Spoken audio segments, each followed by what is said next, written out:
अस्सलाम वालेकुम नाज़रीन, सोशल डीजी खान के साथ मैं हूं मलिक अमजद। नाज़रीन, ज़िंदगी हो और सेहत ना हो तो ज़िंदगी में मज़ा नहीं आता।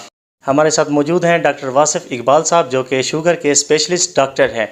इनसे जानते हैं कि शुगर की बुनियादी वजह क्या है और ये क्यों होती है। सर अस्सलाम वालेकुम। वालेकुम अस्सलाम वरहमतुल्लाह जी। मोहतरम, खैरियत है? ठीक है अल्हम्दुलिल्लाह जी। सर। शुगर की बुनियादी वजह क्या है, ये कहाँ से होती है और क्यों होती है सर? असल में कोई भी बीमारी हो तो उसके लिए सिर्फ एक पहलू हम नहीं देखते कि बीमारी किस वजह से हुई। एक तो ये कि ज़ाहिर है आपका जिस्म का अंदर का निज़ाम एक कमज़ोर हो जाता है, जो बीमारियों के लिए एक साजगार सा एक माहौल मुहैया करता है। दूसरा ये है कि कुछ बीमारियां ख़ानदानों में होती हैं, मतलब शुगर के पीछे भी हम यही कहते हैं कि ये फैमिली में जेनेटिकली ये बीमारी चलती है। फिर हमारे खाने पीने के जो पैटर्न्स हैं वो ज़िंदगी में बड़े तब्दील हो गए। आप देखते होंगे जंक फूड्स वगैरह या जितनी भी चीज़ें, और इसके अलावा हमारी फ़िज़िकल एक्टिविटीज़ नहीं है, चलने फिरने हमारे मामलात इस तरह के नहीं हैं, और इस बीमारी के बारे में हम बहुत ज़्यादा नॉलेज नहीं रखते। एक चीज़ और जो अभी कुछ अरसे में हमें महसूस हुई कि कुछ इलाकों में, कुछ खित्तों में कुछ ख़ास बीमारियाँ होती हैं, जैसे ये बरसगीर का खित्ता जिसमें पाकिस्तान, हिंदुस्तान, बांग्लादेश, इनमें शुगर के जरासीम या जेनेटिक प्रीडिस्पोजिशन जिसको हम कहते हैं वो ज़रा ज़्यादा कॉमन है। इसी तरह से आप सऊदीया में जाएंगे तो उसके लिए डिफरेंट हैं बीमारियां, आप अफ्रीका में जाएंगे तो उसमें बीमारियां ज़रा डिफरेंट हैं। तो हमारे यहाँ शुगर की काफ़ी सारी वजूहात हैं, जिसमें से कुछ मैंने जिक्र की हैं। जी सर, क्या शुगर का मरीज़ अपनी बीमारी को शिकस्त भी दे सकता है?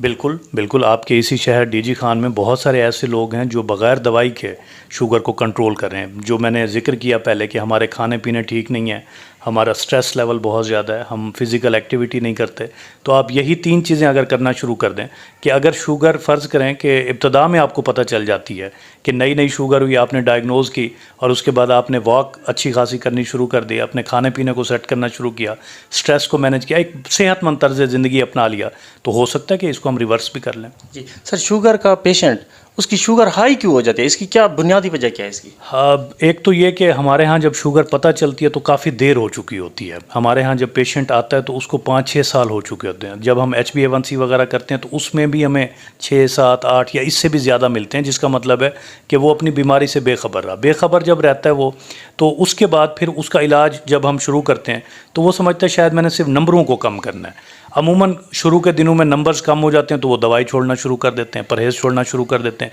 हमारा सोशल फैब्रिक इस तरह का है कि इसमें वलीमे हैं, दावतें हैं, खैरातें हैं। आप कहीं किसी दोस्त के पास चले जाएं, आप लाख उन्हें कहें कि जी मैं शुगर का मरीज़ हूँ, मैं एहतियात पे हूँ और सारा कुछ डॉक्टर ने मना किया, वो कहेंगे जी आज खा लें, कुछ नहीं होता, हम ज़िम्मेदार हैं इस चीज़ के। और ये करते करते करते करते ना हम वो फिर इंसान ज़ाहिर है ज़रा सुस्त है तो वो चीज़ें बिगड़ती जाएंगी।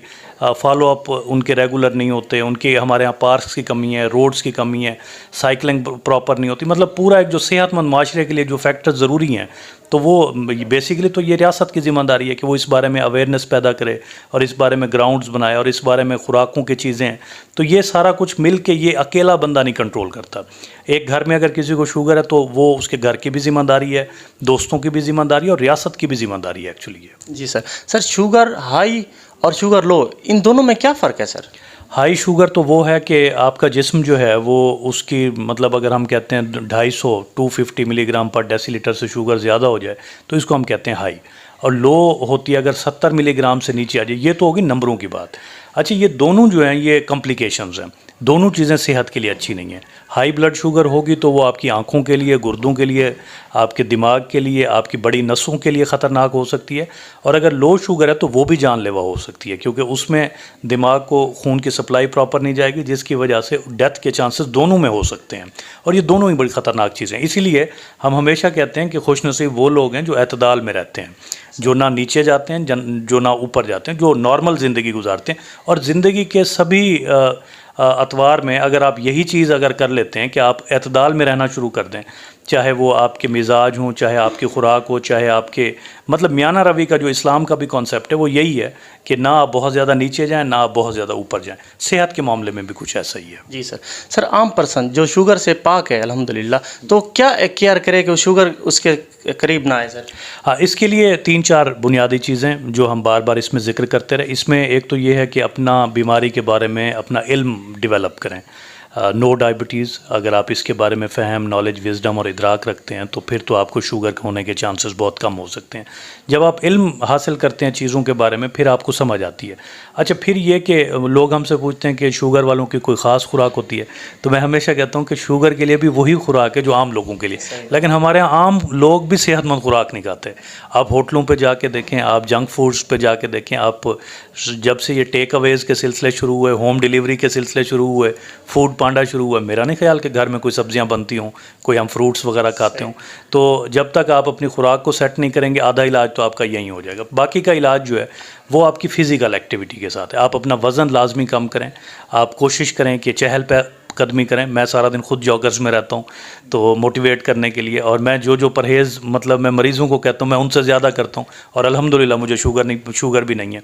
तो आप इस चीज़ का इंतज़ार ना करें कि शुगर होगी तो हम उसका परहेज़ करेंगे।